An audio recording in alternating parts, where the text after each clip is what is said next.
4 দিন আগে পরিষ্কারভাবে আমি প্রশ্ন করেছিলাম মাননীয় প্রধান উপদেষ্টাকে। আমাদের ডাকা হয়েছিল দেশের অস্থিতিশীল যে অবস্থা, এখান থেকে আমরা কিভাবে উত্তীর্ণ হতে পারি। ওনাকে আমি প্রশ্ন করেছিলাম ডিরেক্টলি যে যদি আপনি নির্বাচন সম্বন্ধে পরিষ্কার একটা বার্তা আমাদেরকে দেন, আমরা জনগণের কাছে পৌঁছে দেই, জাস্ট এই বার্তার মাধ্যমে আমরা অনেকটা স্টেবিলিটি আনতে পারবো। উনি তখন পরিষ্কার আমার দিকে তাকে আমাকে আমার প্রশ্নের উত্তরে বলেছিলেন যে কয়েকদিনের ভেতরে আমি অফিসিয়ালি সবার জন্য অ্যানাউন্স করব, আপনারা দুশ্চিন্তা করেন না। যখন আমি জিজ্ঞেস করলাম কয়েকদিন মানে কি, তখন প্রেস উইং থেকে সবাই ক্লারিফিকেশন দিলেন। মানে প্রেস উইং থেকে সবাই, 3 জন একসাথে, আপনার শফিক সাহেব, মজুমদার সাহেব, ফয়েজ সাহেব, 3 জন একসাথে এক গলায় বলে উঠলেন 5ই অগস্টের মধ্যে। সো তার মানে 3 জন একসাথে বলাটার মানে আমি ধরে নিয়েছি যে এগুলো প্রি প্ল্যান, তারা অলরেডি আলোচনা করেছেন, এটা তৈরি হয়ে গেছে। সো ওখান থেকে বেরিয়ে গণমাধ্যমে আমি এই কথাটা বলেছি এবং আমার সাথে আরও যারা ছিলেন তারাও বোধহয় গণমাধ্যমে যখন কথা বলেছেন এই কথাটা বলেছেন যে মাননীয় প্রধান উপদেষ্টা বলেছেন কয়েকদিনের ভেতর উনি অফিসিয়ালি অ্যানাউন্স করবেন। কিন্তু ওই দিনের প্রেস রিলিজে প্রেস উইংয়ের কেউ লেখে নাই, যদিও মানে পুরো মিটিংয়ের মাঝখানে এই কথাটা উঠে এবং বাকি হাফ মিটিংয়ের এইটা নিয়েই শুধু আলোচনা হয় এবং সবাই ধন্যবাদ এবং সাধুবাদ জানায় প্রধান উপদেষ্টাকে। কিন্তু প্রেস আপনার রিলিজে এটা নিয়ে কোনো মেনশনই ছিল না। এবং তারপর গত 4-5 দিন ধরে আমি দেখছি যে সব জায়গায় সরকার থেকে বলা হচ্ছে যে এই ধরনের পরিষ্কার কোনো আলোচনা হয় না।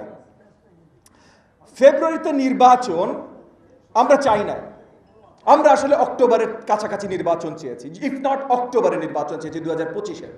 এখান থেকে আমরা 2025-এর ডিসেম্বরে গেছি।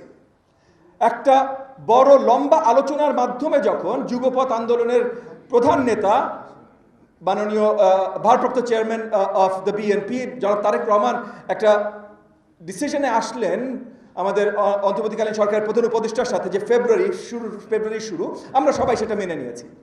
কিন্তু সেটা তো পরিষ্কার হইতে হবে ভাই। তো 5 তারিখ আমরা শুনে বেরিয়েছি, আজ থেকে 4 দিন আগে প্রধান উপদেষ্টার মুখ থেকে 5 তারিখ বা কিছুদিন এবং তার গ্রুপের থেকে 5 তারিখ 5ই অগস্ট পরিষ্কার জানাবে, এটা শুনে আমরা বেরিয়েছি।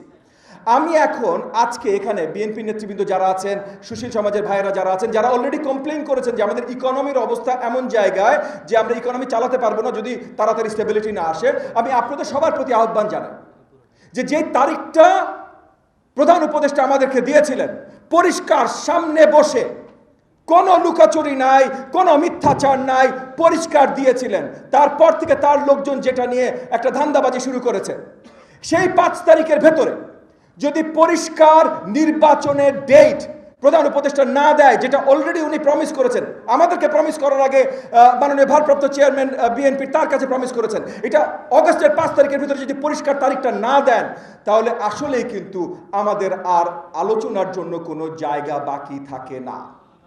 এবং 5 তারিখে যদি ডাক না দেন, আমি বিশ্বাস করি আমাদের একটা দায়িত্ব আছে, জনগণের তরফ থেকে আমাদের উপর একটা দায়িত্ব আছে যে তাহলে নির্বাচনের জন্য আমাদের শক্ত প্রোগ্রামস দিতে হবে, রাজপথে প্রয়োজনে নামতে হবে। আর রাজপথে যদি নামতে হয়, প্রোগ্রাম যদি দিতে হয়, তাহলে ফেব্রুয়ারি নিয়ে আর কথা হবে না।